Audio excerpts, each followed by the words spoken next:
Hi, my name is Matt Carroll with World Class Coaching, and today with the help of Academy Sports Coach 2023, I want to talk to you about a session that I've designed about utilizing the center forward in defensive position. Where I got a lot of the ideas for this session is a book that we have available on the website called The Role of the Center Forward Defending by Luca Bertolini.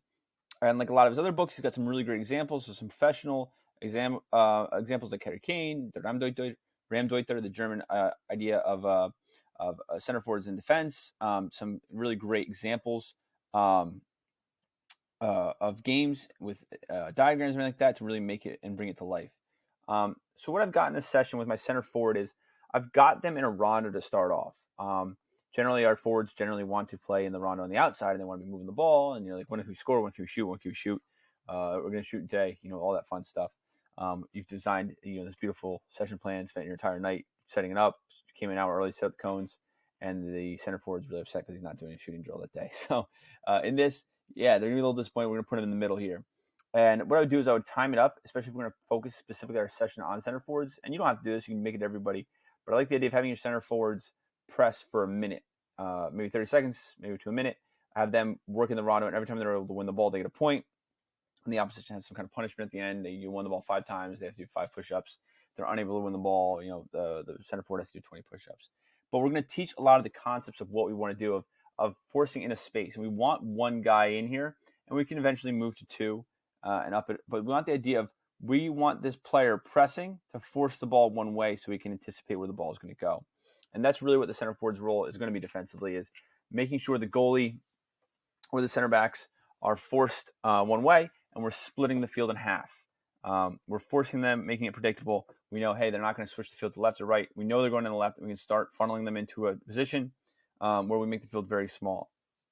So we can work with this one initially. Just start working with technique, and the next we can work on having them force the ball into a position where their supporting player, whether that's a center mid, another forward, tactically, whatever that is in your formation, then can win the ball. So we get on their hip, we don't allow them the easy option. We force the pass one way. We know where that pass is going, and we can get pressure on it immediately and put the opposition under. So I think a rondo is always a really great way to start whatever defensive technique you're talking about, because you can get a lot of the little technical defensive coaching points that I feel sometimes aren't always covered. It's just, go defend them. Here's where you should stand. We can talk about front foot, back foot. I like to teach you this way, that if you're wanting to force them left, you put your right foot forward. If they go to that side, you poke. If they go to the other side, you let them ride. You ride them that way and force them to go that way. So we poke or ride, poke or ride. Talk about touch tight, getting touch tight here. Talk about breaking down our feet. A big focus for us is no flybys. Breaking down our feet, we do some deceleration drills. One I really like is dropping 2 tennis balls. They have to run past me. If I drop the tennis ball, they break down their feet, decelerate, pick up the ball, and not fall over the ball. So we're working on decelerate, breaking our feet down so we don't fly by our defender if they pull a move. Breaking down, keeping them in front of us, and forcing one way. So the rondo is, again, really great way to get a lot of those technical points you want to get in here. So the next one we can make is a bit of a physical workout. And I throw a red cone in there. A bit of a sprint workout. So we're still kind of working on the technical elements here, but we're working on tactical elements and the physical elements as well. We're getting a rounded sprint here. We're going to put a pug goal here. Say here. So we don't want them to go back to the middle. And here. And we're going to release a defender here. And we're going to play an attacking player here. And we're going to put him here. So maybe we start him here. Maybe we need to slow it down. We put a couple cones here. There's 2 there. Put another one here. So what we have is the player here, the defender, our center forward starts with the ball, and they're going to play a pass to this player here. Okay? And what they're going to do is they're going to make a rounded run around these cones. Okay? So if it's far enough away, this attacking player can just go, or maybe we have them dribble around the cones, they get around here. And what we're trying to force them is not to be able to play this pass through the midfield. This would be a switching pass. Maybe it's the left center back's passing the right center back, right center back's passing the left center back. but they're switching the field and giving that full breadth of the field. We're not able to make it small. So this player is going to try to attempt, maybe we give them 5 points if they're able to score on this goal. So we're looking to work really hard, get around here, and force them this way. Okay, maybe we have a boundary here, maybe release upon it, but whatever. This player then can come out and becomes a 2v1, and this goal is going to be worth less points. So we're pressing, they see they can't go that way, they move here, and we force them into a 1v1 over here. And then we can back press from there, and because we forced them one way, we made the field small, it becomes a 2v1. So this player is now over here. 2v1, we're in a really advantageous situation, and we create something where there's some type of bonus for a player winning possession for the defensive side. So we're really going to work on this form, and I would take long breaks in here. When we're going to talk about sprint workouts and things like that, you want to make sure the sprint is at 110%, and then they're utilizing the defensive techniques we just worked on in the rondo, then to force the ball. So breaks, we want this to be all out. We're working on sprint technique, really having the round cut, round them, and force this player one way. And then we can recreate that as many times as we want by creating a 2v1 gauntlet. Now I'm going to create 2 of them, but you can have 3, 4, whatever it may be. But you'd have, this cone won't move. You'd have a pug goal here. Never get the shadows right. Pug goal here, pug goal here. Defending player here, your center forward pressing. And 2 attacking players on either side.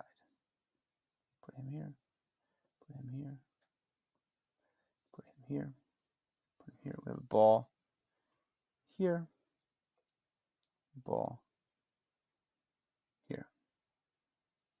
We'll put this pug goal here, we'll put this pug goal here. Yeah, perfect. Okay, and so we'll have this player. The center forward is going to pass the ball. The goal are staggered this way because we're going to have them round their run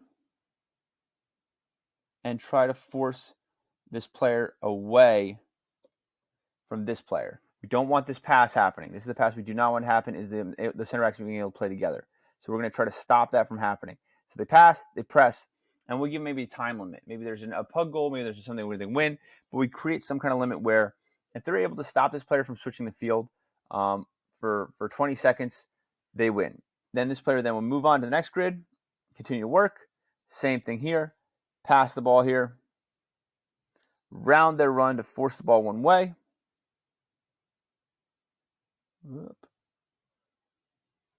And make sure that they can't play that cross pass over here.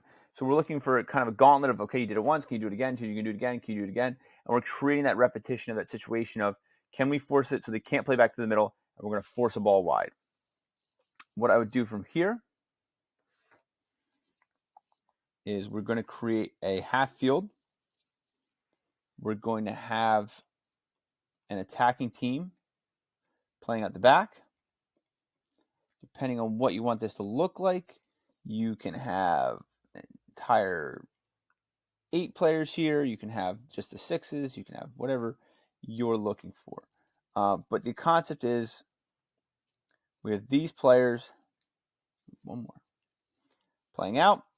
And we set up defensively here where we have maybe 2 forwards. Okay. And our midfielders.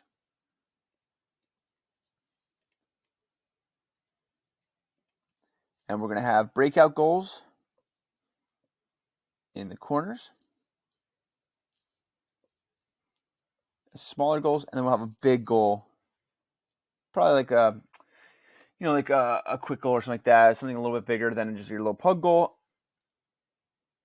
And we're going to have the goalie play the ball out. All resets will come from the goalie. So keep a large amount of balls in the net there and allow them to just play out there. So the idea is we want push these guys a little higher.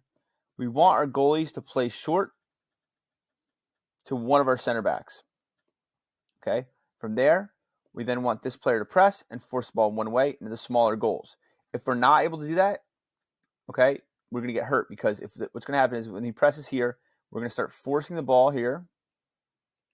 We're going to start shifting. They'll start shifting.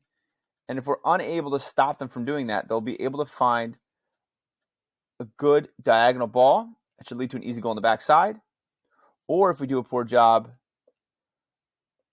of allowing them center backs to play through, maybe what happens is they're able to switch the field, we get beat, and then go to the bigger goal. So we really want to force the wide areas because the bigger goal naturally is the natural consequence is the bigger goal is in the middle, okay?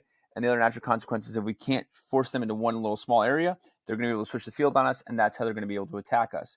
So now we've done all the technical work of how a center forward works, defending-wise, pressing and forcing one way, making the field small. But now we're getting the natural consequences. If you don't do these things, here's how you're going to get hurt. Here's how they're going to be able to switch the field. Here's how they're going to be able to attack you right up the middle. So we're getting those concepts, and now we're going to be able to apply them pretty consistently. So defensive win, attacking win, whatever it may be, just to create that repetition, it goes right back to the goalie. The goalie starts there, throws it out, we play it and do the entire thing again. You can give a time limit in between to be like, hey, here's some time to get set up. Or you can be like, hey, listen, you're going to create some awkward situations. We're not always going to be in the right spot. Goalie runs, picks it up, we play quick, and we create a tempo from there.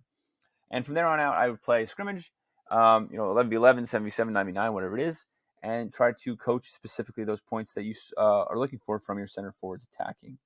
So in the comments, I'd love to hear about how you use your center forward defensively. What are some of your defensive strategies in funneling the field one way, or do you want them to play back to their center back and have this player then jump that route? What are your strategies when utilizing a pressing center forward on your defensive set?